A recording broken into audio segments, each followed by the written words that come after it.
It is 4 o'clock, calling the Economic Improvement Corporation meeting for March to order, and Kyle Bond is going to lead us in the invocation. Dear Heavenly Father, thank you for bringing us here today to meet together to make decisions and guide our community forward. Thank you for this great community that we all live in. Thank you for the little bit of rain you're giving us.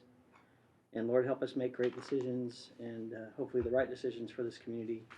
In Jesus' name we pray. Amen. We have a Visitors and Citizens Forum for items not on the agenda. Is anyone signed up to speak? No, ma'am. Okay, and before I move on, two things. I forgot one thing that I wanted to do last meeting, which was welcome Keisha back. Keisha has been taking care of family, and we're so happy to have you back with us. Thank you. And to welcome our new member, Beck Gibson. Beck is taking over the term for Gary. Gary left us, and hopefully he's coming back. He'll be gone for a while, but we're very glad to have you as well. So ask all the questions that you want to ask, because this is going to be like, you know, drinking from a fire hose. All right, sorry. So we're going to move on to item 4A, approval of the minutes from last meeting. You've had a chance to review those. They were in your packet. Are there any changes? Hearing none, I'll entertain a motion to approve the minutes as presented. I move. Okay, we have a motion, a second. Second. We have a motion and a second. All in favor, please let me know by raising your hands. Thank you. All right. Moving on to item 5, monthly report, starting with KEDC. We've got Gil and Katie here. Thank you, Madam Chair, members of the board. I'll start with our project activity. As far as Megacrete, we continue working with the corporation as far as the post announcement, and then also there's just a long list of tasks and things that we need to do in order to help them settle into community and ultimately break ground. Just taking a step back and looking at the economic development process, there's 7 major steps in working a particular project. First one is promoting the community. So in a nutshell, economic development organizations, that's what we do. We're a marketing entity, and what we sell is and promote is Kerrville, in this case, and Kerr County. So that's the first step. The second one is identifying and starting to develop a lead. And then third, that lead turns into an actual prospect. So we host a prospect, which some of you all have been involved with, and then ultimately closing the deal. That's the fourth step. Now, from hosting the prospect and closing the deal, that could be a few months, or it could be several years. It just depends on how fast or slow the project progresses. And then after that is the announcement, which we experienced with Megacrete here a couple of months ago. And then shortly thereafter is fostering the entry of the company into market, and then ensuring that they're tapping into our local supply chain, our local vendors, and our local businesses. So that's where we're at right now as far as working with them, entering the market, and making sure that our local businesses, our workforce, and our vendors are interconnected with them. So right now they're talking to just about everybody here in Kerrville and Kerr County, as far as services, products, and everything that they're going to need. And ultimately, again, that's what leads to economic impact, job creation, so on and so forth. So that's where we're at right now, working with them. And then something else that we've done here in the last couple of weeks, really in the last month, in addition to that 7-step process, is we started an awareness initiative, specifically countering some of the misinformation that's out there. There's been a lot of, to my surprise, a lot of misinformation being spread in the community. So we've hosted a series of meetings with different groups, individuals, and entities to really just provide the facts. So we've reached more than 500 people, and that's from, in the last 3 weeks, almost a month, from one-on-ones to group meeting settings. And that also includes the Our Lady of the Hills preparatory school, and then some of the neighbors out in that area as well, which are in proximity to where Megacrete's going to be at. So all we can do is provide the facts, you know, whether they're going to make a certain judgment on the operation, whatever it might be, just make sure you do it with the facts in place. Salvador Garza, who's the president and CEO of Megacrete, so we actually asked him to help us in promoting the project here in the community. And I will say that he's bent backwards, not just for us, but really for the city and the county, in meeting with whoever is out there that has questions about the project. He was at the Economic Summit about 2 weeks ago, so he made a presentation there. It was very well attended. Obviously, he's a good presenter. There was a lot of details in the presentation. I mean, we're used to seeing it because we saw that from the very beginning, but he provided a lot of detail on that. He met with some of our local bankers, some of our local businesses there at the summit, and our local leadership. So we're glad that he was part of that summit. And then some of the spinoffs as a result of the announcement, and then the national coverage and international coverage that we've gotten from this project. We've hosted a series of calls. We've secured some visits from some top-notch agencies and high-profile businesses.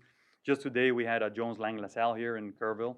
They came in to tour the community, met with them, and they said, "Look, there's things happening in Kerrville, and you guys are making things happen. So it's to our benefit that we start working together as far as what they have, as far as that network and other projects as well." So that was very good. Ernst & Young hosted a call with them as well. And then a string of other independent site selectors and agencies, specifically one from New York. That was pretty interesting. And then next week, again, because of the project, the scope and the magnitude of it, we are going to have the San Antonio Express News coming in next week. And they're going to be touring the city and doing a story on how that deal came together and really the pro-business atmosphere that we have here as far as what we've done in the last 4 to 5 years. So again, that's great for the community, for just kind of getting the word out there and using this particular project to really promote what we stand for, which is we're wide open for business. With that, I'll turn it over to Katie. She's going to do a deep dive on some of our BRE initiatives, which is business retention and expansion. All right. Good afternoon, Madam Chair, members of the board. I'll be sharing with you, do I need to get a little bit louder? Okay. As you may recall, earlier this year, I shared with everyone that we were working on a new iteration of our BRE program, which stands for Business Retention and Expansion. That strategy was solidified and approved by our board in January. So we began our new Business Retention and Expansion program in February, and we'll be sharing with you some of our initial wins. So the BRE focuses on identifying hurdles and challenges facing local businesses, and we aim to provide assistance to address any issues that our small businesses or businesses in our community are facing.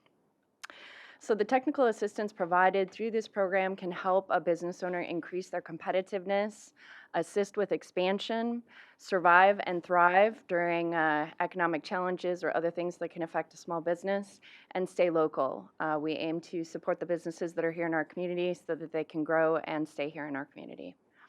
So far this year, since we implemented our new program, we have reached out to 5 prospects.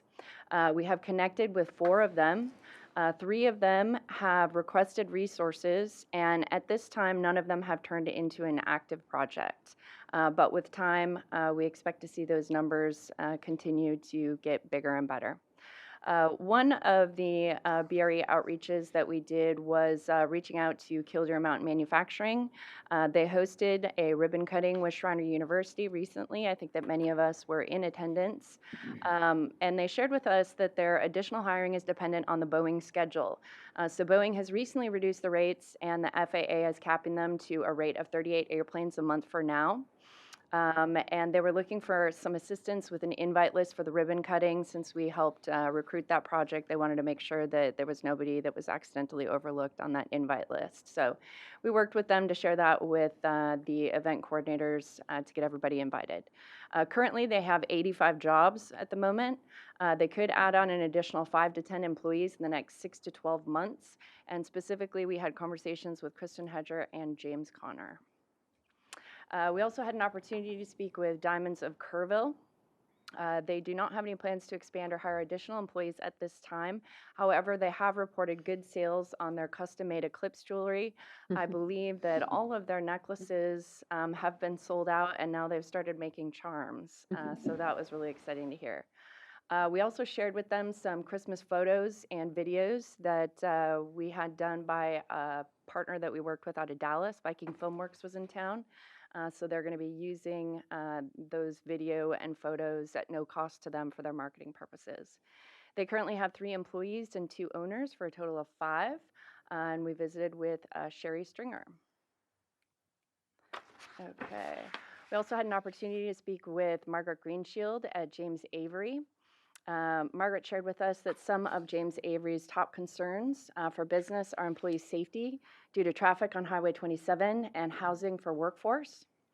Available, attainable housing continues to be their biggest obstacle in recruitment and retention of talent.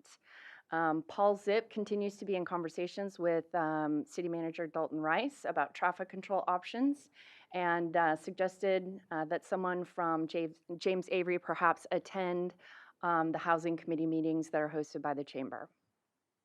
They currently have 775 jobs. Oh, excuse me. We also had an opportunity to visit with Sabrina Greggs Luck of the Apothecary Shop. She's reported having a hard time finding, hiring, and retaining pharmacy technicians. She suggested that it would be a perfect job for someone coming out of high school because it does not require a degree, and they do provide training through their program. However, Sabrina reports that even at $30 an hour, it does not seem to be a good fit. And when they do recruit, a lot of times she has challenges retaining them because they lose them to other companies that offer benefits. We're working on a business resource list that is specific to workforce recruitment and retention. This resource will be provided to Sabrina once it's complete. We're also posting a lot of this information on our blog, in our newsletters, and on our social pages to try to get that information out there to even more business owners that are looking for strategies, tools, and creative ideas. And this is a monthly project report for projects that we are attempting to recruit. We have received 5 requests for information. We have submitted for our community for 4 of those because we believe we meet the criteria of what those companies are looking for. We have provided follow-up responses to 3 of them, and we have 1 active project. So the active project is a company called Spacemakers Junk. They currently have a location in Bernie, and they're looking to expand into Kerrville. They're looking for office space.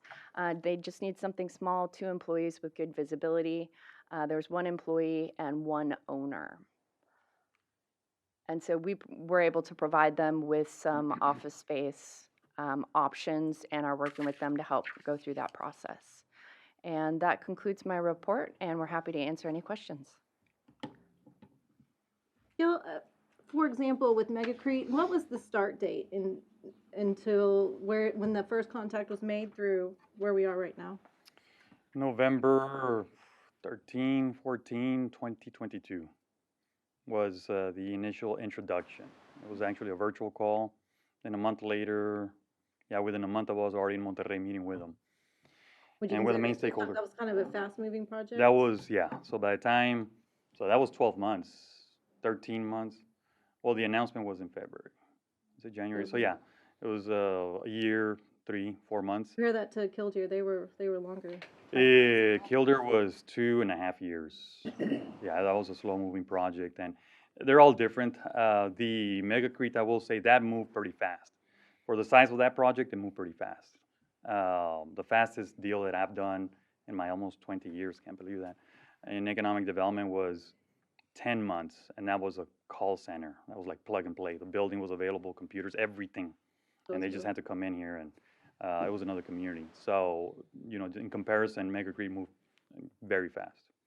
And not to put you on the spot, but we do have several guests here today. So what is the projected economic benefit to Kerrville and Kerr County from the sales and? Okay, so as far as just overall economic impact over the next 5 years, we're looking at about $58 million. We're looking at about 40 plus direct jobs, 180 indirect. Number gets closer to 200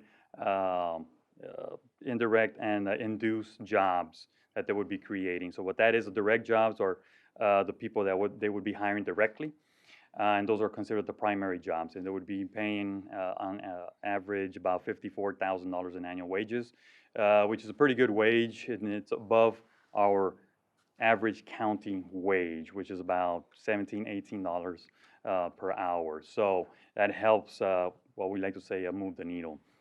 And then the 180 plus indirect and induced jobs, those are, for instance, a company comes in and there's a Office Depot that says, we see an uptick in activity, we're gonna have to hire 2, 3 more people because for whatever reason.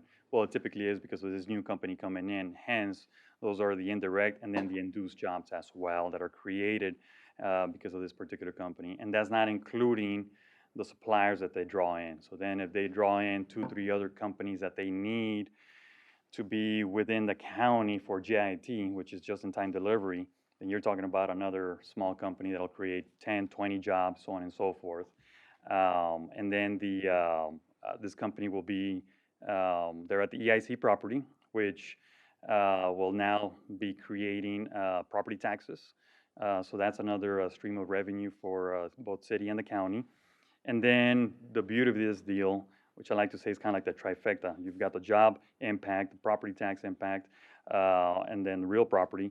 But then you have the sales tax component because this company will be headquartered in Kerrville, which that in itself is a big deal. We have a national headquarter company here. Their point of sales, because they don't use a distributor for their product, will be from Kerrville. So their point of sales will be from here. So that'll start registering as far as our sales tax revenue. And I think the math was as such where, the property was valued at $1.2, $1.3 million, which is the actual incentive we use to lure the company. That'll pay itself back just with sales tax revenue over 2.5 years. So this is, I think you all have heard me say this, but in my experience of working deals over the last 20 years, I will do this one over and over again because this company, very similar to a Killdeer, very different product structure, so on and so forth. Killdeer, we're already starting to see that it's a company that's giving back by more ways than just their jobs. Killdeer is going to be the gift that continues to give. Very similar to what James Avery has been doing since the very beginning, and I think they were incentivized about 10 years ago as well. Is a gift that continues to give. That's going to be the same thing with this company. They're just going to continue giving. And that's where we're at as far as the interconnectivity with our local vendors, suppliers, and local businesses and workforce to make sure that they're hiring local. That was a very long roundabout way to say yes. It's a home run. Yeah. Thank you. Any other questions for Gil? I do have one quick question for Katie as well. Katie, you mentioned talking to James Avery. We do have an item for James Avery on our agenda in a little bit. So my question is, when you talk to James Avery, and obviously the trying to recruit and hire is their biggest problem right now, did they give you any indication of what number they could be at if they were able to hire to the number that they were, hoping to employ? Did they have any idea? Unfortunately, that was a question that we didn't get an opportunity to That's okay. explore with them, but I'd be happy to follow up and get more information for But you. we can say at the very least that they are able to hire more if they can recruit more to come and work for them at this time. Yes, we believe that to be true. Any other questions? Madam President, as you know, I represent this board and the KEDC board. And I just want to make a note. I think it's noteworthy. Gil and Katie have obviously done a great job in terms of recruiting desirable businesses into our community. And that's traditionally what economic development organizations do. But I think it's really noteworthy and significant the effort that they put into developing this business retention expansion program. Most economic development organizations don't bother with that. And yet that's really the heart and soul of dealing with the community's economy. And if you look at the numbers Katie presented, they're not front page stories yet, and they may never be. But when it's going to be compounded over time, and it's going to go out throughout the community, and businesses here will understand that there's an organization that is thinking about them, looking after their interests and needs, helping them solve problems and find ways to expand. I just think it's, I think they've done a wonderful job, and I hope they continue with it. Thank you. Go both. All right, we've got our own EIC project update.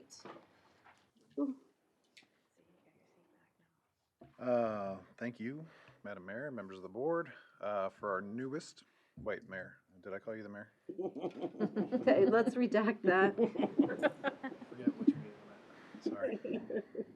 Chair, starting off, for your newest members, information, so we go through the list of current projects that EIC has funded, and just kind of go through the status of where those are at.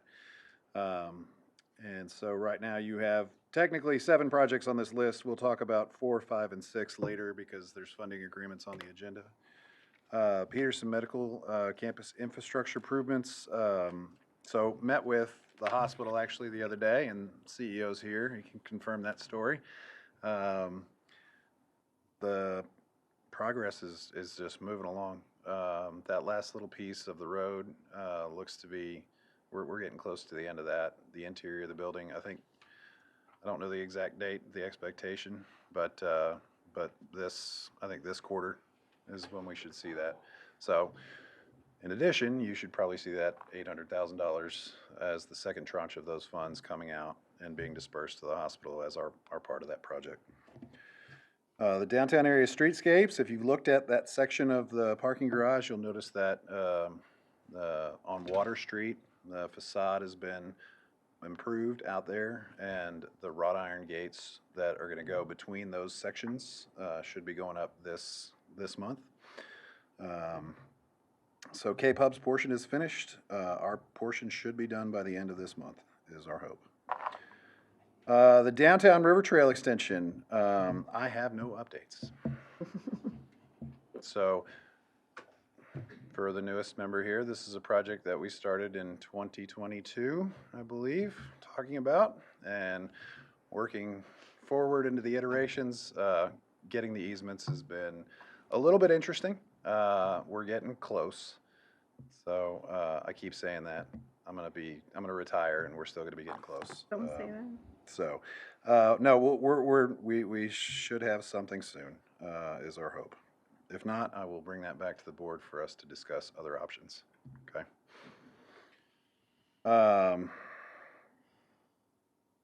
Golf course, we'll talk about later, Olympic pool and the Calla Theater improvements. The Travis Street Pump Station, that last project, number 7. So that project is to increase the capacity in the College Cove area, which is that area along Loop 534 and Olympic Drive, where Lennar's development is currently being built. Their future proposed development is planned around the middle school, in addition to future commercial and multifamily development along 534.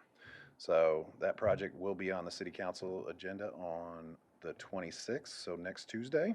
So that is to get the engineering started on that project, and we are moving forward. So I'm excited to have that one actually pushing its way forward.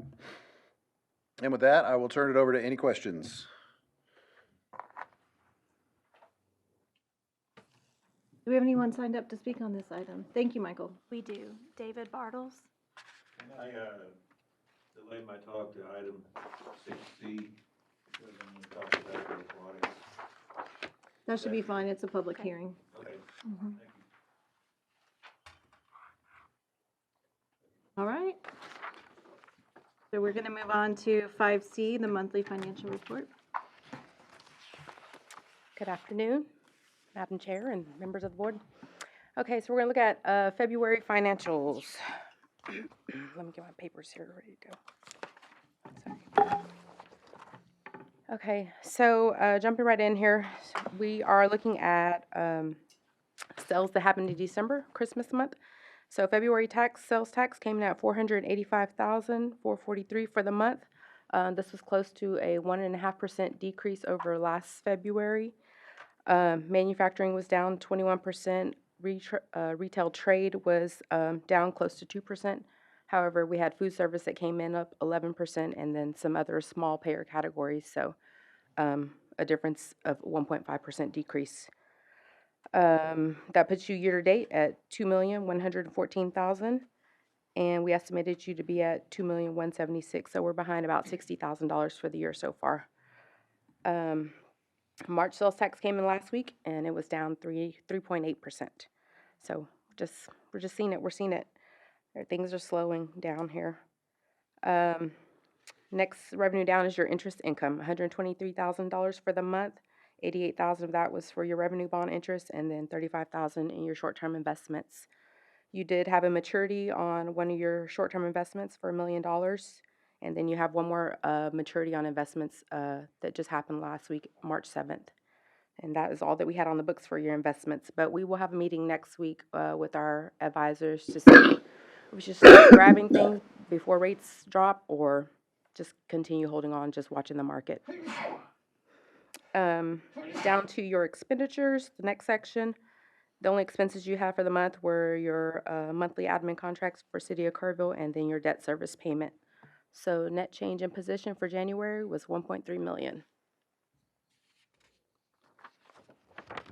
All right, and this is your cash flow, which you're used to looking at. Ending cash balance on that first column there is 27.6 million, and we've just updated our numbers throughout the rest of the year for those projections.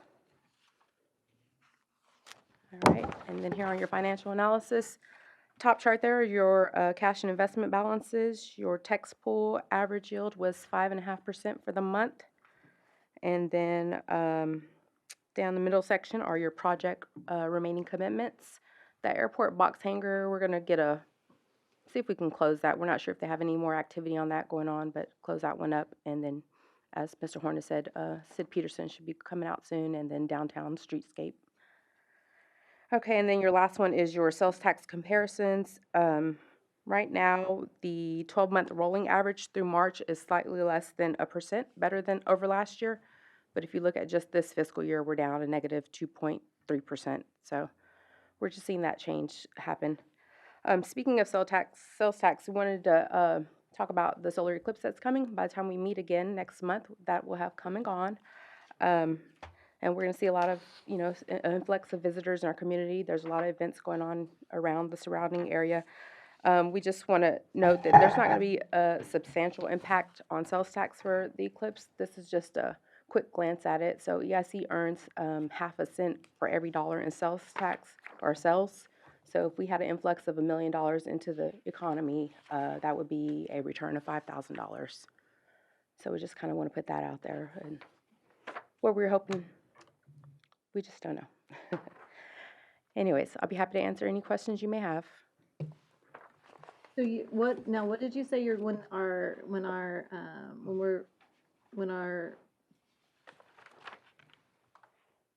investments mature, we're not automatically reinvesting right now? Is that what you said? Right now, we don't have any plans to reinvest, but we will speak with the advisors to see if they think the market's going to sweep pretty quick and to grab anything that's out there right now to maintain that higher rate. Then what's keeping us in a good position? Definitely. Yes. The pools are averaging about 5.5% is what the pools are averaging, as well as the investments are right there also. So we're playing the game, just watching to see which one's better at the time. Will you have an update on that next month? Oh, yes, sir. Mm-hmm. Okay. And have y'all done an estimate for the economic impact for the eclipse? I mean, because a lot of people are having to stay 4 days, right? There's a lot of 3-day and 4-day minimums. Yes, it's to the best that we can. I believe last week they said there was 200 hotel rooms still available. Oh, really? I believe so.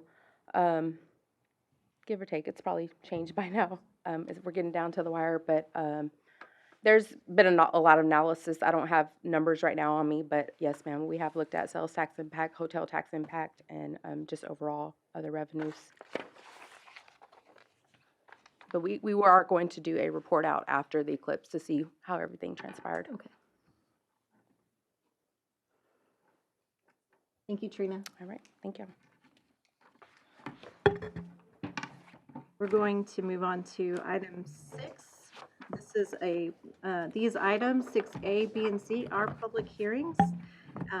So they need to be read into the record. Is that right?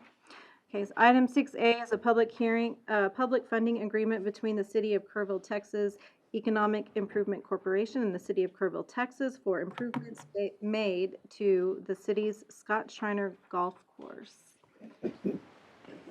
Okay, good afternoon. and welcome to the EIC for our new board member. I'm Ashley Boyle, I'm the Director of Parks and Recreation, and I know y'all have heard this information a lot, but I'm going to give a little bit of history for the benefit of our new member. So as a reminder, this project was included in the sales tax revenue bond that both the EIC and City Council both passed in November of last year. This is a $4 million project, quality of life project. On January 23rd, staff presented and received a consensus from the City Council regarding our plan for the project, which I'll discuss on a slide coming up. And the EIC funding application was presented at your meeting last month, and we were directed to present a funding agreement at this meeting and to hold a public hearing.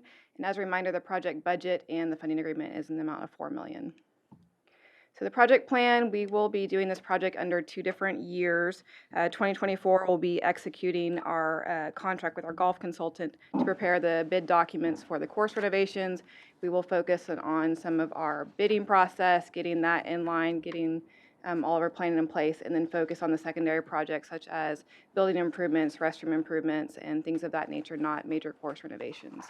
2025, that'll be our year that we will have the big impact to the course. We will do our course renovations during this year. We'll close December, January timeframe, open back up in the summer, and that will take place during that time period, and we'll do the green, sand bunkers, cart paths, the bridges. All of the big projects will be happening in 2025. So as a reminder, why are we waiting to do the big stuff until 2025? Well, that's the best plan path forward for us because of the time frame. We need appropriate time to be able to plan and to bid the project. We need appropriate bids coming in from appropriate golf contractors for as far as timeline. The budget, we would have a revenue shortfall of about $650,000 that we need to be able to plan appropriately for, and we will be able to do that in FY 2025. And then smaller factors, but still important nonetheless, allow the course to remain open in its centennial this year, and then for the Heart of the Hills tournament, we will not have to relocate for both years. That's the goal. So our scope and estimated probable cost, again, is coming in at $4 million. We will break this up into 2 parts. We will have our golf consultant work on the greens, the sand bunkers, that portion of the project, and then city staff will be the project manager for the remainder of the projects, the bridges, the cart paths, the buildings, the restroom improvements, things of that nature. So next steps today, we will ask you to hold a public hearing and consideration and approval of the funding agreement. If approved, it will go to the City Council at their March 26th meeting. And if that is approved, we'll begin the process, award the contract, and begin the bidding process. So with that, staff recommends holding a public hearing and consideration and approval of the funding agreement as presented. Happy to answer any questions. Okay, before I open the public hearing, I'll ask for questions or comments to Ashley or any other staff from the EIC board, and then do we have any speakers who are signed up under this item? We do not. Okay, so Joe, we'll start with you. Do you have any questions, Celeste? Beck? No. Okay. Okay, all right, with that, at 4:33, I'll open the public hearing. Does anyone want to speak on the topic who is not signed up? Speak now or forever hold your peace. All right, seeing none, at 4:34, we'll close the public hearing, and I will entertain a motion on this item.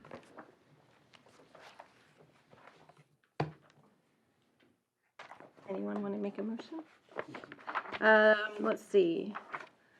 The motion is going to be, let me make sure I have the parts in here. The motion is going to be to approve. Mike, I'm looking to you now. Oh, What do we need to have in our motion? just approve the funding agreement as specified in 6A. Okay. And we all got the funding agreement. Were there any questions specifically about that agreement? Did you have?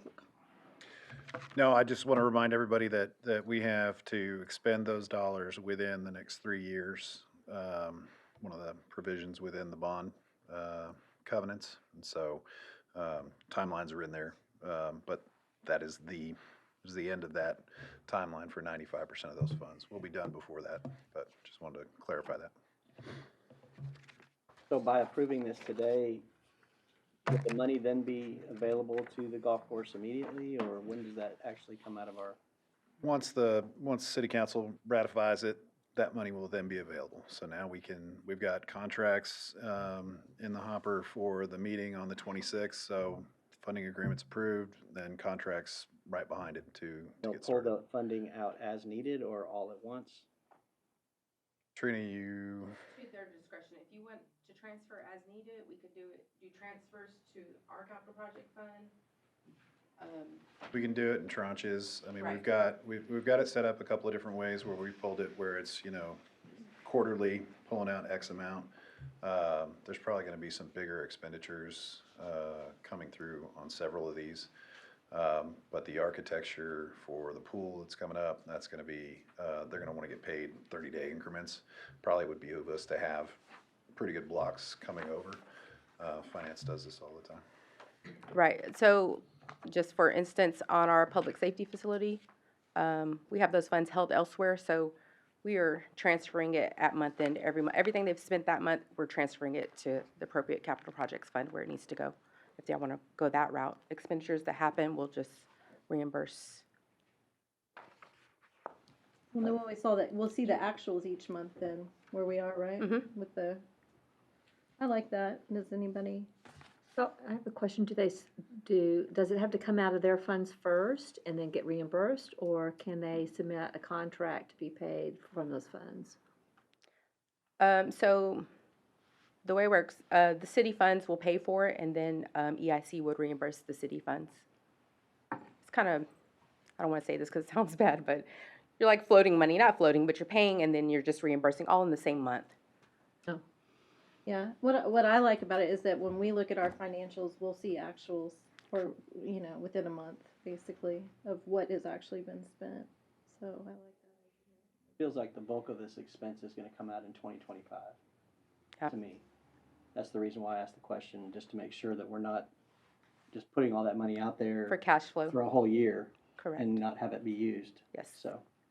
That's the only reason.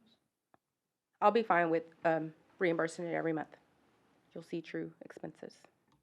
Okay, that'll be good. Kim, based on that funding, I would make a motion that we approve the funding agreement. Okay, I'll we have second. a motion and I'll second. a second. All in favor, let it be known by raising your hand. Okay, thank you. All right.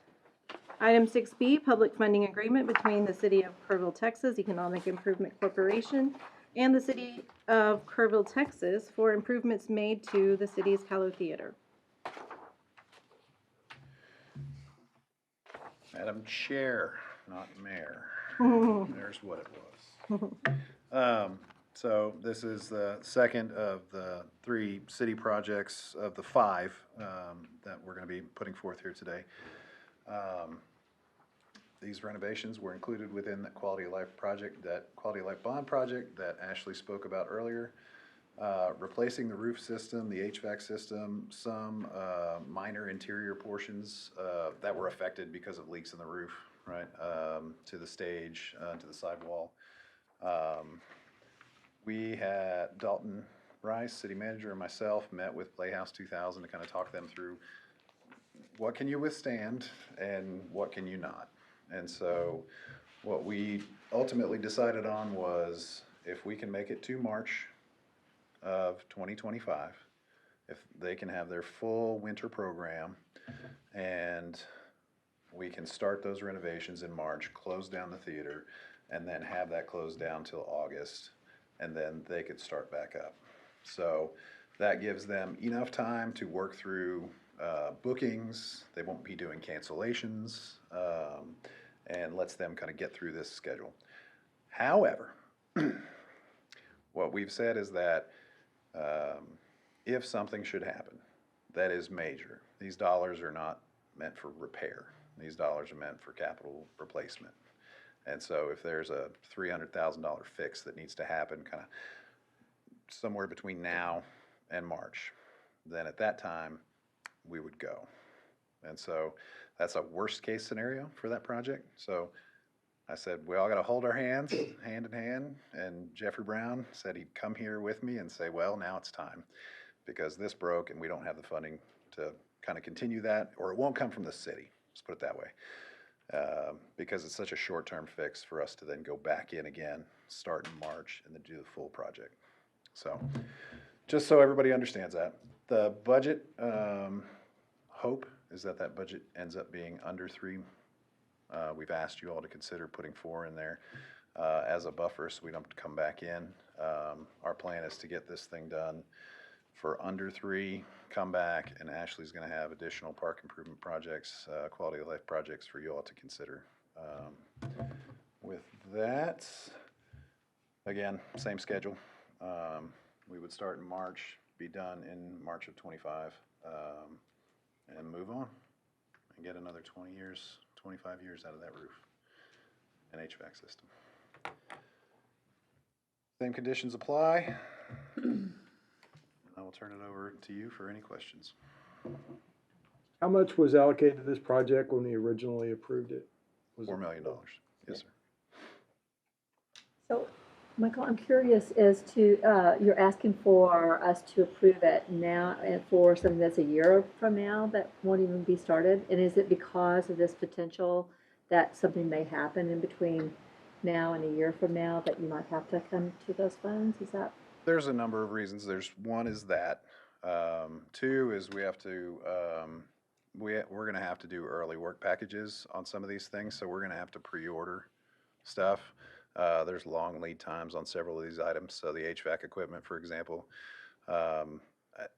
it's getting better, but it could get worse tomorrow.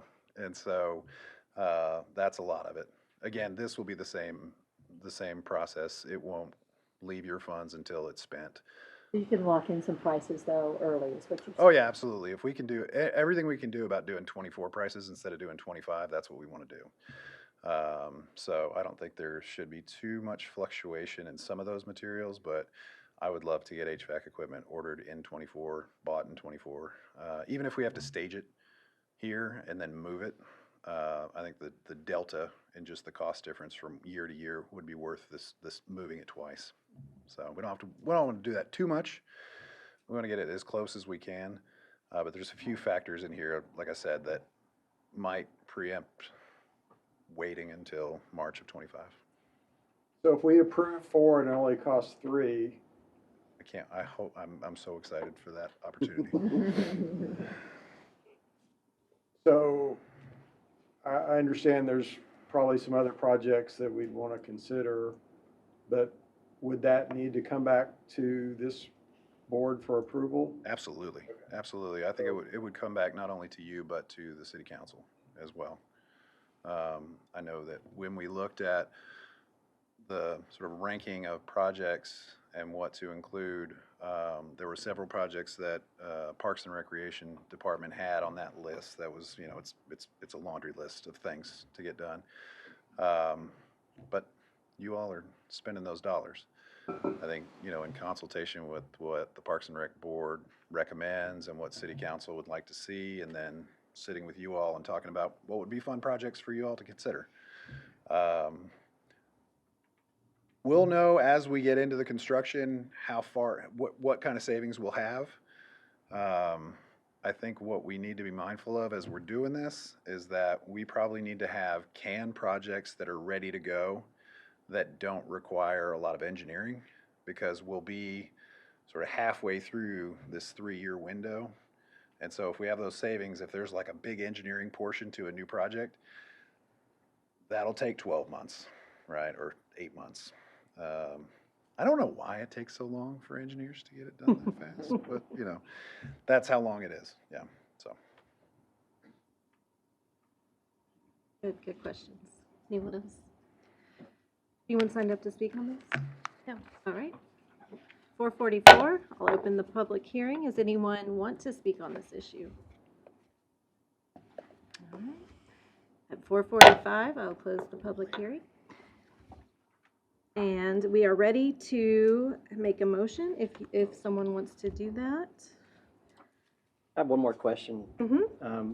Is, assuming that we're gonna try to use local companies to do this work, if at all possible, is that being considered? I know that's not our decision to make, but It will certainly be put into the consideration. I think what I say in these cases always is I want to get the best value for City of Kerrville. So work experience, you know, it's a big roof, yeah. right? It's it's a complicated project. I would recommend in the future, if you're a city, get flat roofs that don't need a whole lot of undulations. Architects hate hearing me say that, but yes, sir, we will do everything in our power. And they'll get a fair shake at every turn. Everything will be put out for bid. Everything will be put out to bid. That's exactly right. That being said, I'll make a motion that we approve the request. Right. We have a motion. We have a second. I'll second. Okay. All in favor, please let it be known by raising your hands. All right. And our last item for public hearing, item 6C, public funding agreement between the City of Kerrville, Texas Economic Improvement Corporation and the City of Kerrville, Texas for improvements made to the city's Olympic pool. Okay, hello again. Again, this is a project that you've heard about numerous times. As a reminder, this was included in the $20 million sales tax revenue bond that you passed. Improvements would be modifying the existing pool for competitive swim opportunities and for extending the season. The project would require the pool to close in 2025 for construction. Once this project is complete, there will be a phased approach to reaching the year-round operations goal. So project budget was $7 million, and the funding agreement that we presented is for $7 million as well, and that's what you approved at your last meeting. So within this $7 million project budget, this is a scope. We're doing some work to the buildings. We're doing major renovations of the restrooms and buildings. We're doing a new entrance. We will be adding bulkheads into the pool. Those are those two items inside the pool itself there in the graphic. That's for competitive swim. We will be building a new locker room restroom area. We'll be building a new entrance, replacing the diving stands, spectator seatings, and additional pump room equipment to be able to support a heated facility and a year-round facility as well. So again, today we'll ask you to host a public hearing and approval and consideration of the funding agreement as presented. If approved, it'll go to the City Council at their March 26th meeting for consideration and approval. And then once approved, we'll get started on the award process, design bid, and then go into construction. And the pool will be expected to open in summer of 2026. So staff recommends holding a public hearing and approval of the agreement as presented, and I'm happy to answer any questions you may have. Ashley, it looks like the funding agreement amounts $7 million and the budget is 6.3, so same kind of delta that we talked about. Yes, so we discussed this at the last meeting. Based on the age of the facility, it's a 50-year-old plus facility, it's built in 1970. We expect there's going to be additional issues once we get into and open up the pool and open up the decking, that there's going to be some more issues that we're going to have to address. So we're hoping that's contingency money, and we're hoping we don't have to spend it, similar to the Calo Theater, but we're anticipating additional costs there. You're welcome. We do have someone signed up to speak, correct? We do. David Bartles. We need to open it. Not until after the signed up speaker has. Oh.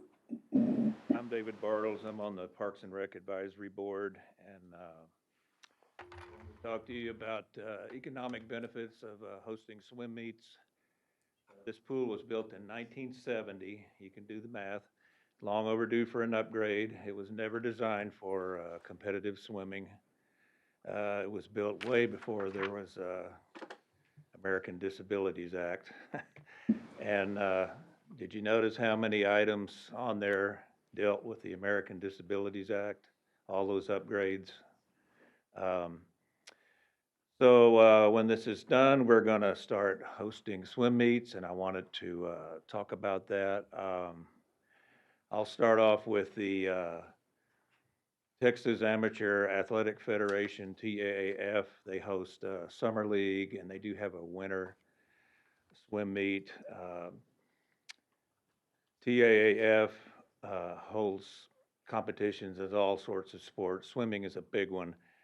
And I believe there's 15 or 16 regions in the state leading up to the state meet. So if I were putting in a bid from the city of Kerrville, we do have a TAAF and a USA swim team here in town. There'd be a possibility for dual meets. I would put in a bid for a region meet, a TAAF summer region meet. There's a bunch of them around, and I don't remember what this region encompasses, so I can't tell you how many people would be involved. High school swimming, Kerrville-Tybee does not have a high school swim team. They are interested. So when this pool opens, they'll have a swim team. I was looking at the UIL website. There's 3 districts around here that involve San Antonio teams. So if we were to host a district meet, I have no idea how many teams would be involved, but that would be a 2-day meet. College, I'm not an authority on college swim meets. When the city did a aquatics feasibility study a few years ago, Shriner was interested. I know they have college meets in San Antonio. Sorry, I'm not an authority on those, but Shriner is a Division III school. There's 200 or so Division III schools in the United States. And then the last would be USA Swimming. I have a lot of USA Swimming experience. I used to be a club president, meet director for championship meets. USA Swimming, basically the South Texas region is from Austin south. They have swim meets all the time. I mean, there's hardly a weekend in the whole year where they don't have swim meets somewhere. They do have a short course season, which would be the 25-yard. They do have a long course season, which would be the 50-meter. Okay. I'm sorry, I should have told you in advance. I didn't know how long I had, but I do apologize. I should have let you know. Do you have some closing remarks for us? there's a lot of possibilities for multi-day swim meets. The USA Championship meets are 3- and 4-day meets, so there are possibilities. We've never had that here in Kerrville. I thought you would like to know. Thank you. Thank you. And we have 4 minutes on speakers, is that correct? We have 3 minutes. 3 minutes for speakers, just so everybody else knows and doesn't get surprised by that. I'm sorry. Celeste? Can I ask him a question? Sure. So, you probably have to get back up to so they can record this. So, part of having a competition means a pool that is really set up for competition. And what are some of your recommendations about how the pool gets set up in order to meet the standards of these different competitive entities? Yeah, the high school and the USA Swimming, they have rules on the minimum lane width. And the high school minimum lane width is 7'6" The USA is, for age group swimming, is 7 feet 0 inches. It's possible to make 8 lanes, make this pool an 8-lane pool, and I would recommend that. There's a rule in USA Swimming called the 4-hour rule. They don't want a session to last over 4 hours. That would be hard to do in a 6-lane pool. Also, if it's possible, if the bulkhead is movable, it would be nice if we could have a 25-yard pool converted into a 50-meter pool. There is a USA Swimming long course season, and not every pool is 50 meters long. They're in big demand, but I don't know if that's possible yet. We'll have to see about that. But I think I just wanted them to hear that there is a distinction between, we want to be able to get these competitions here, but we want the pool that's set up that really draws them to want to come here, because and most of them will want the more lanes because they can get more people through more quickly, and they have more lanes, and so. Thank you. I can speak to that a little bit, Celeste. So for those that are unfamiliar with competitive swimming, the bulkheads are used for the swimmers to access the pool. They will not be swimming and entering the pool from the pool deck. They will actually enter the pool from the bulkheads. And so they will be swimming in that middle segment of the pool there. That's their swimming distance there. And then in that's where we have room for just barely, the pool's just barely big enough for 8 lanes. And that's our plan. Oh, good. Glad to hear that. Thank you, Ashley. Thank you. Anyone else signed up to speak? Did you open the public hearing?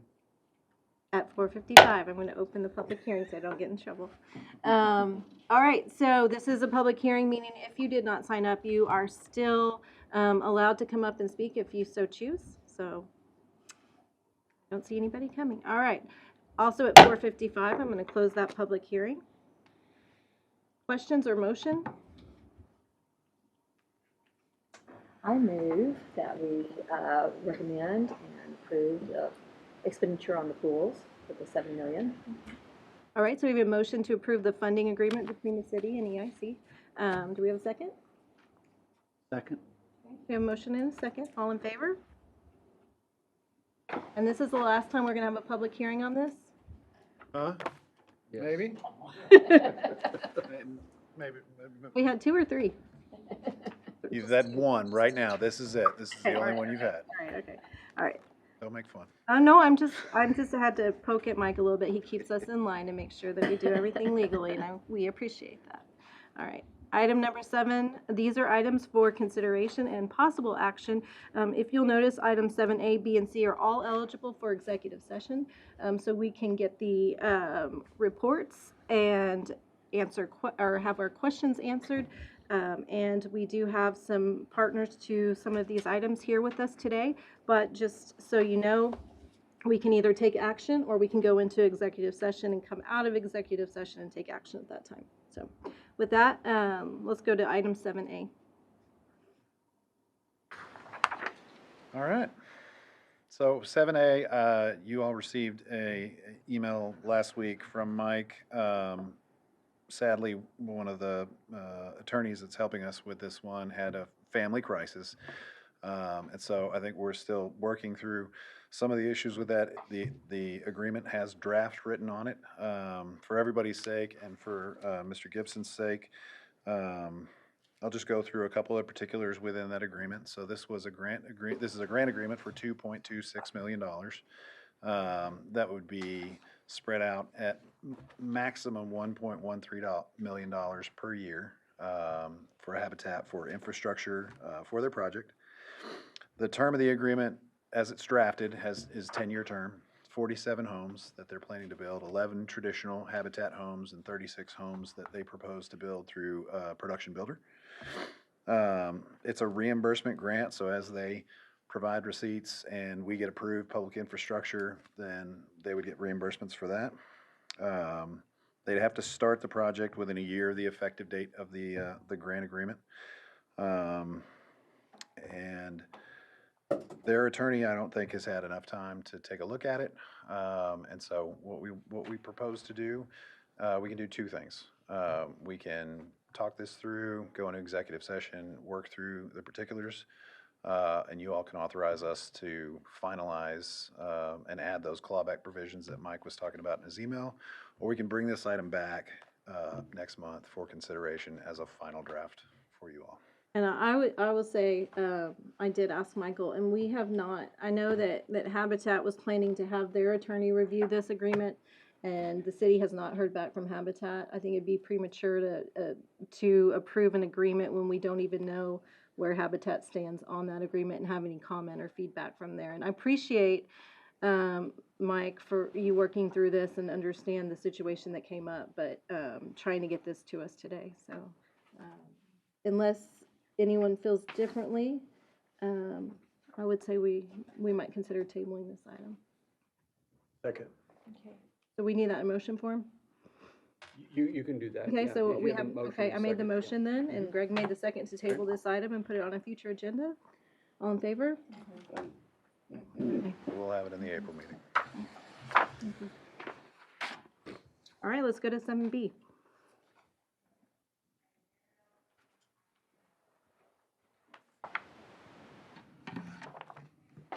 Thank you, Madam Chair and members of the EIC, for letting Shriner come today to present a request for funding that we have.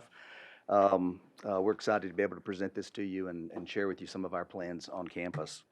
I will say by way of preamble that it's just a very exciting time to be at Shriner.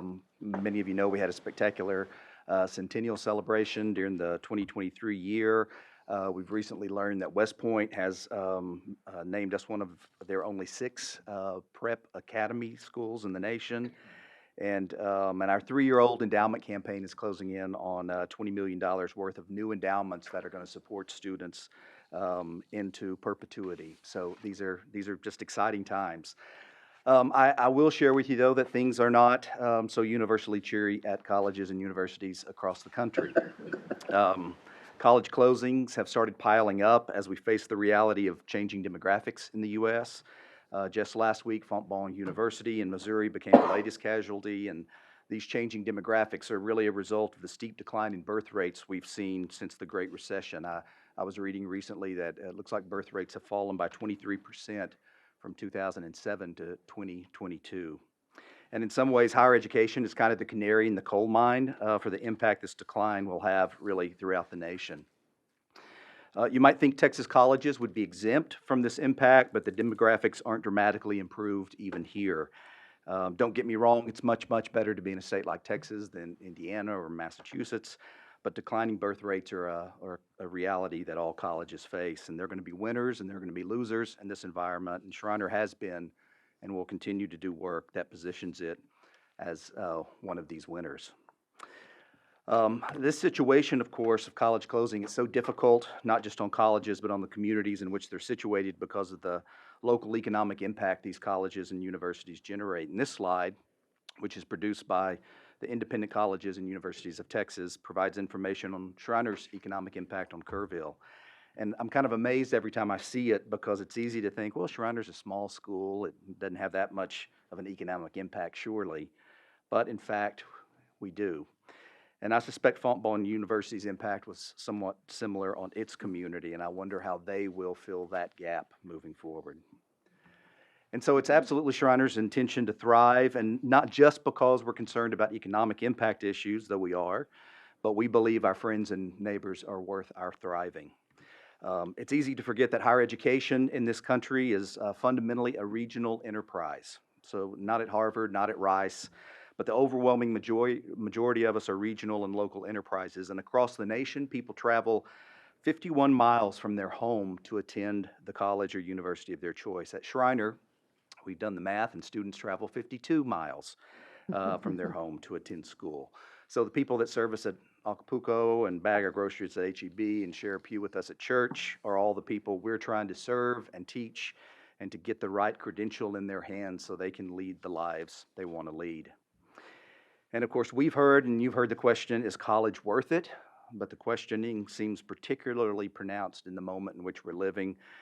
We're living in this moment in which so many of our institutions, churches, colleges, governments just seem to be distrusted, and I'm sure the causes of this distrust are complex. But the evidence on this question about the value of college seems clear and has been reproduced and verified 1,000 times. Educational attainment pays off. The data is always lagging, of course, but year after year, the data leads us to the same conclusion. Post-secondary credentials are worth the investment.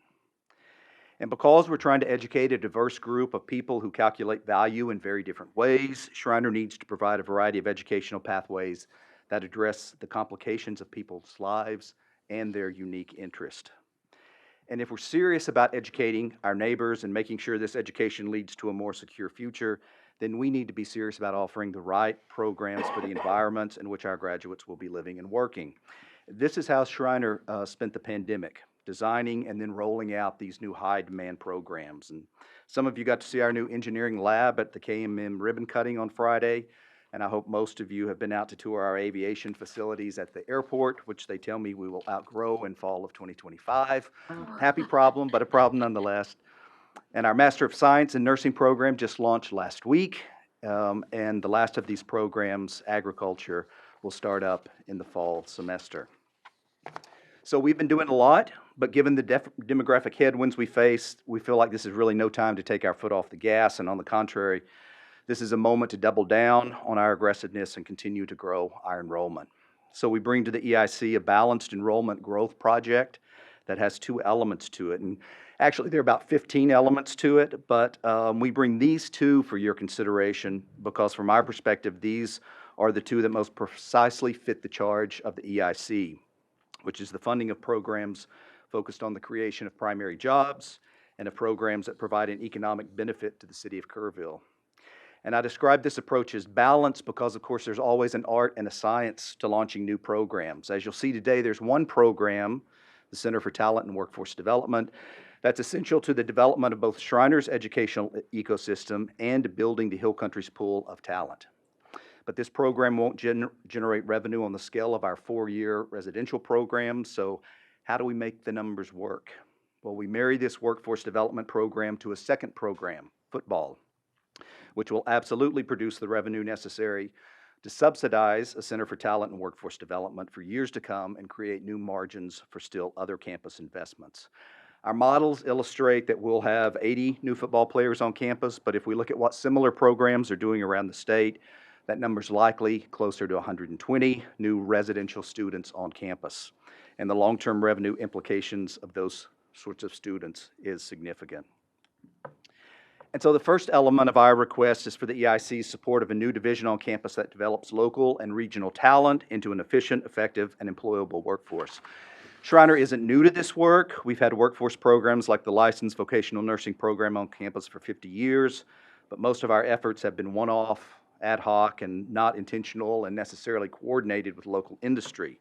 But this new center will build a structure for workforce development that's focused on just that effort.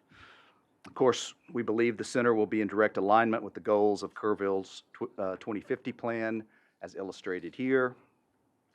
And this would be a comprehensive new division at the university, addressing the needs of businesses and industries of all sorts, and aligning with as many of our existing 4-year programs as possible, but really focusing on the certificate, certification, and associate's degree levels.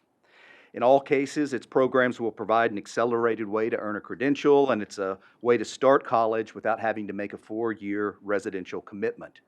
It allows a student to transfer all of this work into higher levels of educational attainment. So here's a visual example of what this sort of scaffolding looks like. And the Center for Talent and Workforce Development really focuses on the green section of this illustration. Now, some 2 weeks ago, I was meeting with a group of local manufacturers to discuss launching a mechatronics program, which is a certificate program that involves a little bit of coding, a little bit of automation, a little bit of mechanical engineering, a little bit of robotics. Certificate students would be working with one of our local manufacturers while completing this mechatronics program. And once finished, and when it's appropriate, we can crosswalk the certificate into the associate's degree program, so the students receive full credit for everything they've completed and accomplished. And when the individual wants to earn a bachelor's degree, all of this prior learning will seamlessly crosswalk into the bachelor's degree. So let me provide one more example of this that excites me.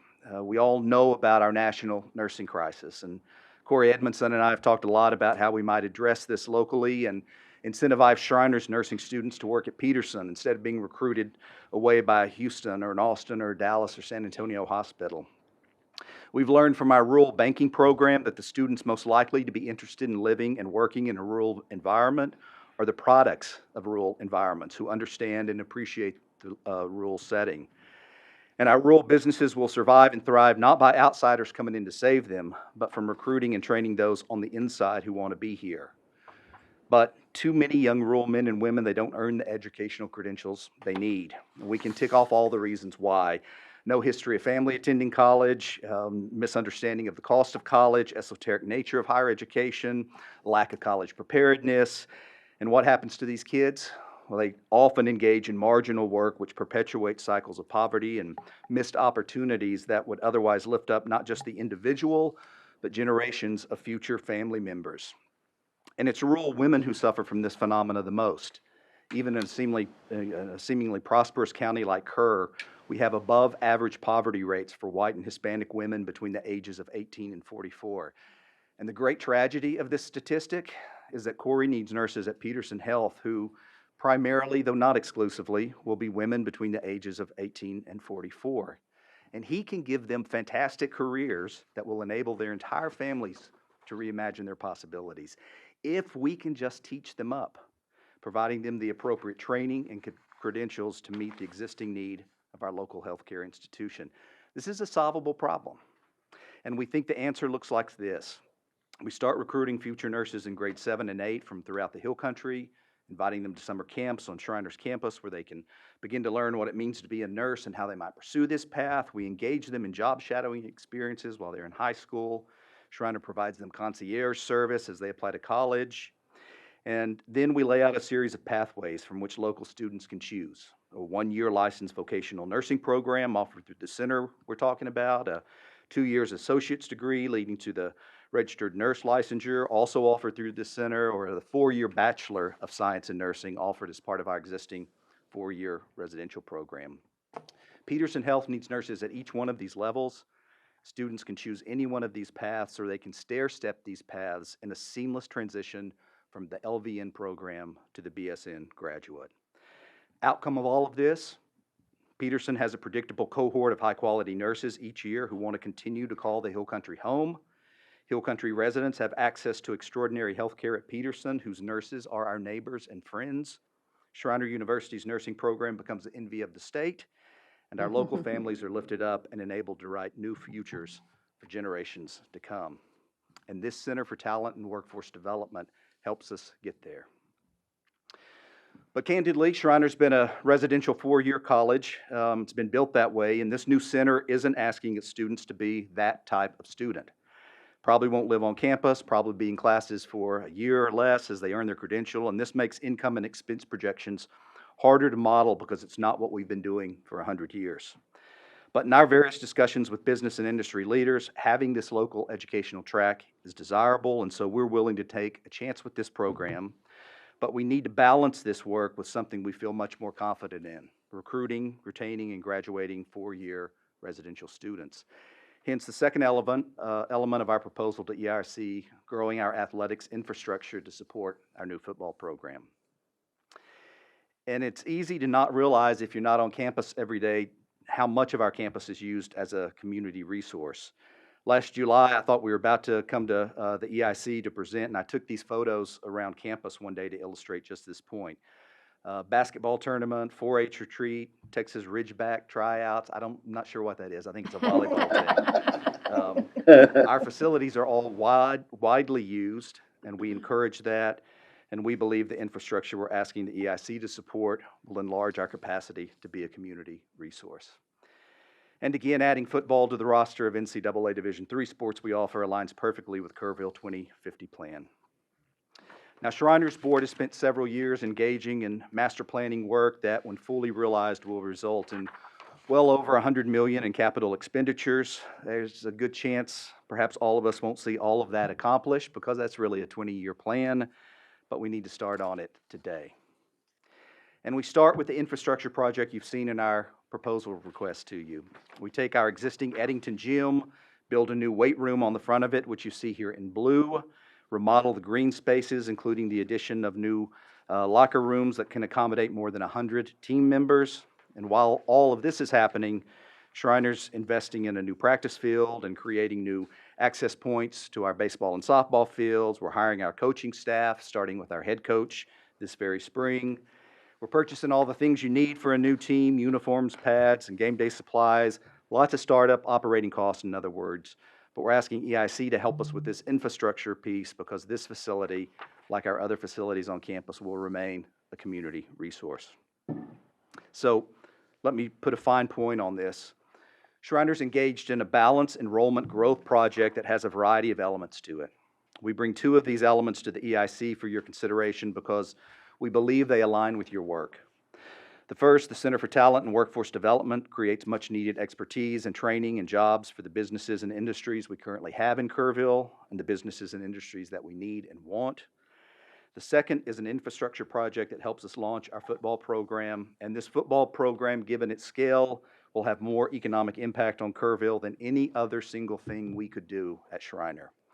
At least 80 new students will be in residence on campus, and their friends and families will be visiting them and spending money in town. We'll have at least 5 home football games in Kerrville each year, which will bring a squad of 80 or so team members to Kerrville, and they'll be joined by their friends and families for the games, bringing more guests to town who will stay overnight in many cases, eat at our restaurants, and spend money in our stores. But the even bigger impact is that 80 or more new students mean we'll be hiring some 15 full-time and part-time positions to serve just athletics, and we'll need to hire more faculty, more staff, more security, more everything. Many of these people, of course, will live locally and become part of our community. So talent development, job creation, economic impact, it's what we believe we're bringing to the table and what we're asking for your support with. Shriner's been around for 100 years. We'll be around 100 more, and we look forward to our ongoing opportunities to partner with the city and all her constituencies. And my thanks to some other folks who've come to speak today on our behalf too. Thanks for this opportunity to share our project with you. I'm certainly happy to answer any questions you may have. It was a really nice presentation and a lot to absorb. So does anyone want to start with any questions for Dr. McCormick before we move forward with those signed up to speak? I have a question. I was so interested to see that 51% of your undergraduate students are involved in the NCAA sports, or I think, or varsity athletics. I think that's really interesting. And are a lot of them on scholarships, or how does that work? As a Division III school, none of those are on athletic scholarships. So they can all qualify for merit or need-based scholarships, but none of them play because we're paying them to do so. Oh, and would that be the same with the football players? Be Or? the very same with the football players. So Division III talks about being the division of student athletes, and that's very much who our students are. We're wonderfully proud of that fact too. Thank you. I want to say, I think that this, Dr. McCormick, this presentation is just remarkable. I think all of us know that the existence of a university in any community is an economic generator, just being there. It's the same as a regional hospital. It creates enormous impact merely being there. But what you're talking about here, I think, is taking the university all into participating in economic and recreational and sport development in our community.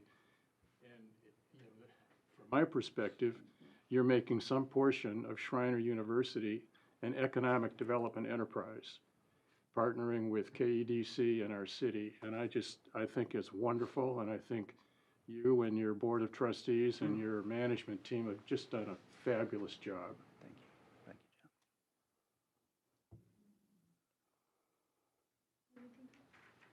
John.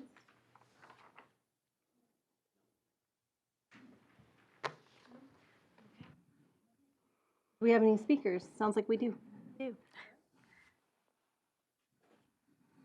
Thank you, Dr. McCormick. Jarrett Jahadi.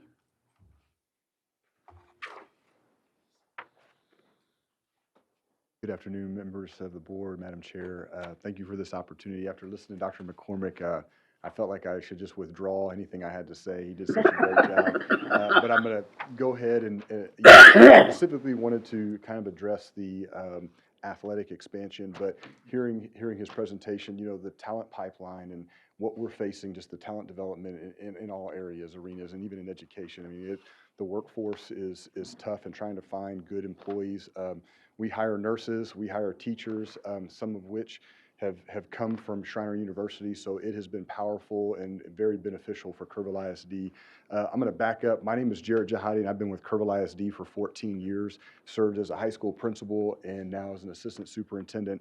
And we have had a long-standing partnership with Shriner University, specifically on the academic side. We have partnered with them to help our students gain college credit, to leave and graduate with almost 30 hours and be considered a sophomore when they enter higher education. We're excited about the opportunity of this athletic expansion. This is something that we've been working with Dr. McCormick and his team now on for a while. We have looked and have collaborated in a lot of areas. One, where they can utilize our facilities to help get this, on board and going and kind of to grow.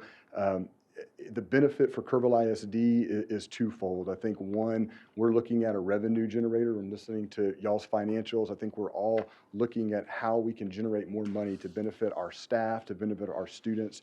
This would be something that could do that. But more importantly, when we make a decision, we're looking at how does this benefit students? And just like we do on the academic side, giving them a pathway, an opportunity for life after high school. This gives a pathway for students. Some of our students are high school students that maybe want to continue playing football, an opportunity that they wouldn't otherwise have.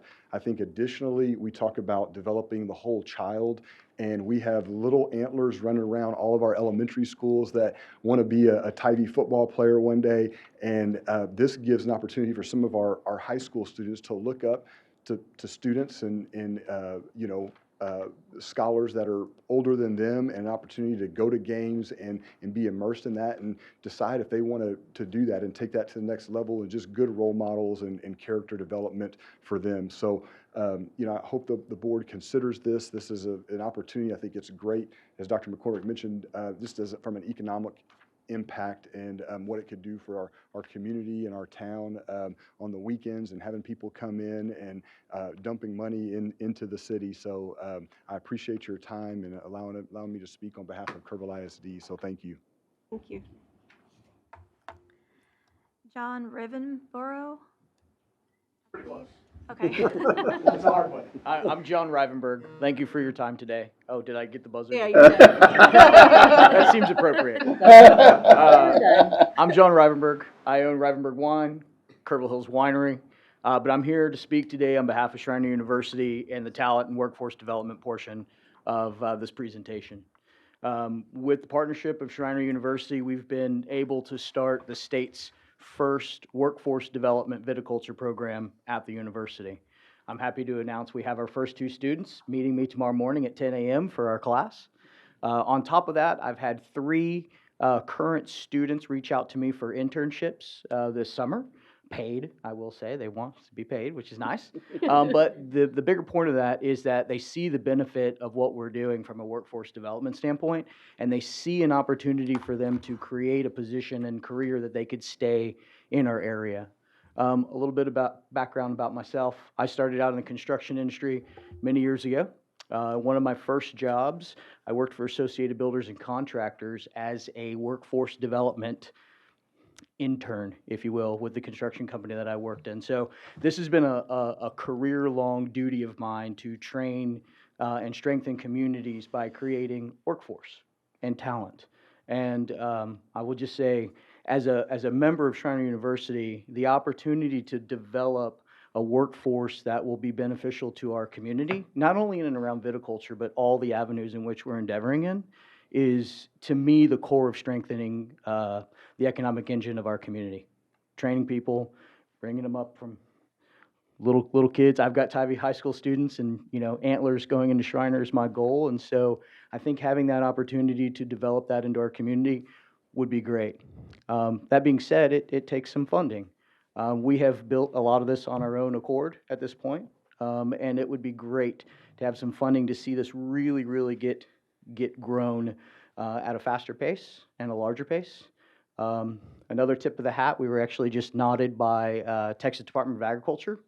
I got a nice note from Commissioner Sid Miller around the project that we're doing, telling me to keep working hard and moving forward to develop Texans in the Hill Country. So thank you for your time. Appreciate it. Thank you. Corey Edmondson? Madam Chair and the board, I am Corey from Peterson, and I'm here to support Schreiner for the project that Charlie did such a great job of presenting. And I don't need to say anything else about the nursing program either, and how important it is based on what Charlie said. But I will tell you, I believe any university in a community like this is there to serve the community. to develop workforce, to put that kind of workforce in the community with the industry that's in the community, whether it be banking, healthcare, construction, manufacturing, or whatever it is. The university is there to support that. In particular, Peterson selfishly would say that nursing is that critical piece for us. 91% of nurses in the country believe that the shortage is going to get worse. There are roughly 200 to 450,000, I know that's a large number, of nursing that's going to be a shortage by 2031. You put that into context, Peterson, well, today we are roughly 70 nurses short. So we have to hire or recruit agency nursing, which are very expensive to a hospital and pay a lot more than your traditional nurse. So supporting a program that Charlie has, I believe to create a top-tier program from a nursing standpoint will not only recruit nurses from the area, which is our primary purpose. When Charlie and I met, we talked about how can we recruit local students from our schools, from the region, from anywhere from Junction to Bernie to Fredericksburg to here, everywhere, and bring in a local talent. Well, it's starting to educate them at the schools about the health sciences and what that means. If we can do that and create some energy and what kind of jobs can be felt around healthcare, we believe we can be successful. So supporting Charlie's program will help the local economy, will help take care of you. When you come to the hospital and when you go to your doctor, you want a good nurse and you want nurses. You don't want us to be in a shortage. You don't want a nurse from New York taking care of you. You want a nurse from Kerrville taking care of you. So my full support in what Charlie's doing and our collaboration that we've got going on over the next 5-10 years in developing that program together will be instrumental and monumental for Kerrville moving forward. Thank you. Larry Howard.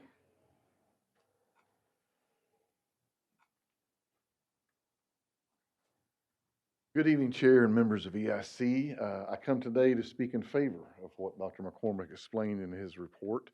About a year ago, I was asked to help a steering committee by Athletic Director Bill Raleigh, and they talked about football. And I was like, wow, football at Schreiner again after all these years.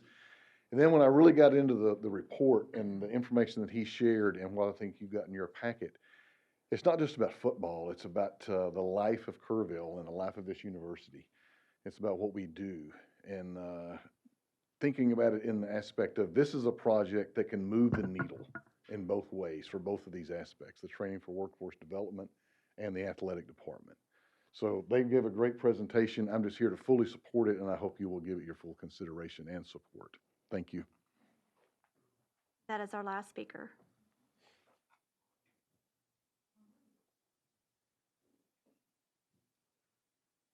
We have two options at this point. We can take this into executive session. There is a consideration that we had in our packets from the GO team, which is not exactly the same as what was presented for Schreiner.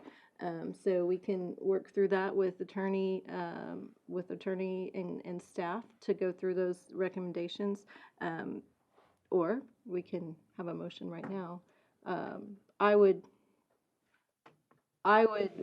lean towards going into executive session on this item, but I'll look to you guys for further guidance. Can I make a motion to go into executive session? Do you need that? We'll need to go into 7C, and then we'll move down to item 8 for executive session. Right.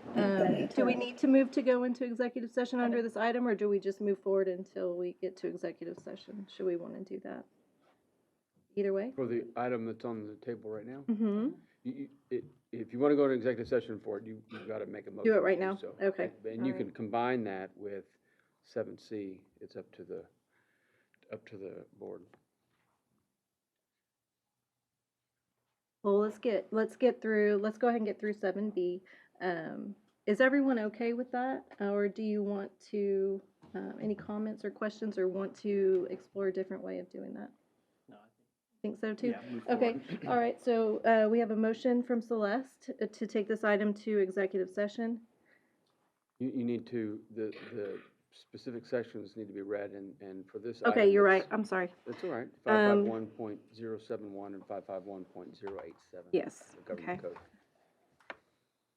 So Celeste's motion is to take item 7B into executive session under 501.071 and 501.087. Do we have a second? Second. Okay, we have a motion and a second. All in favor? Before we go into executive section, we're going to look at item 7C and then adjourn into executive session after that.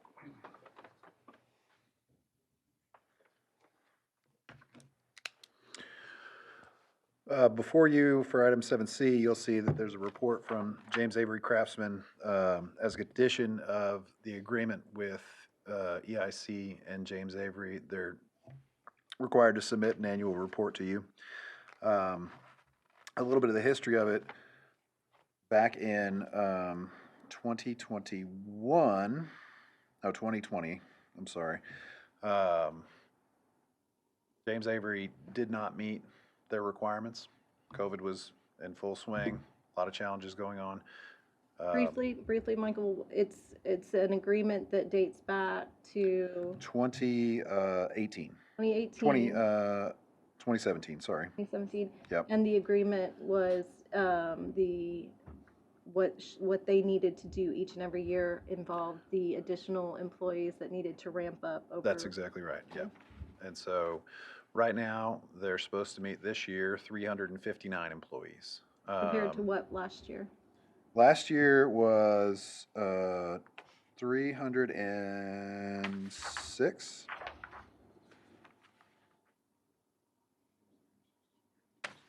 Nine.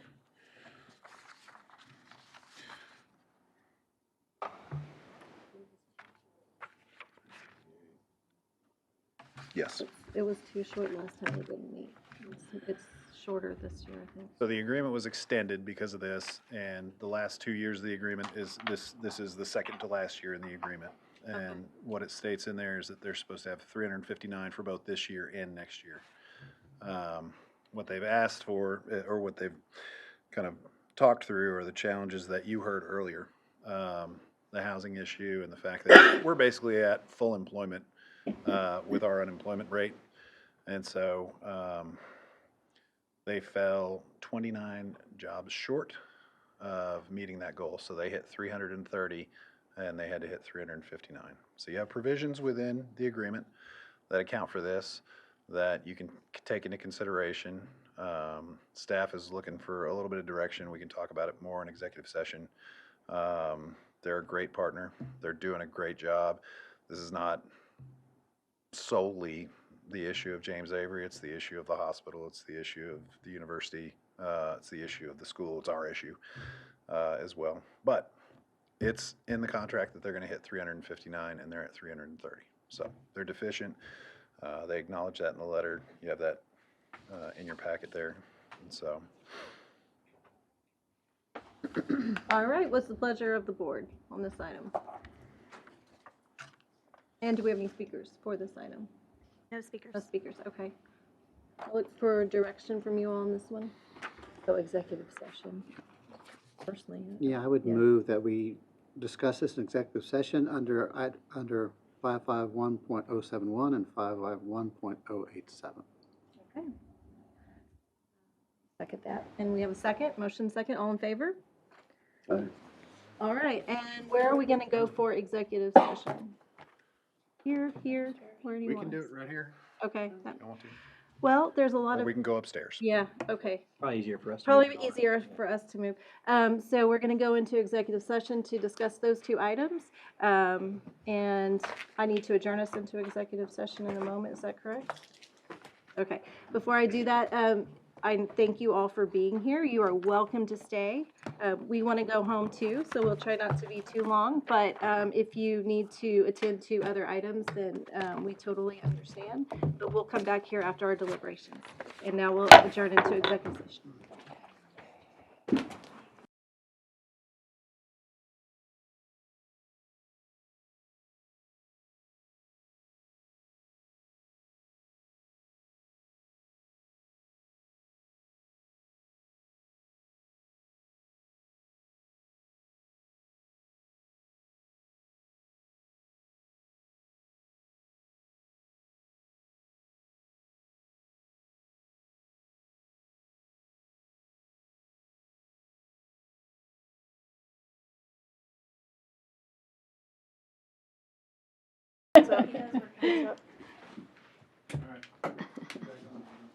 Hardin hears all. Right. We still have some people with us Dedicated today. people, yeah. Dedicated people. All right.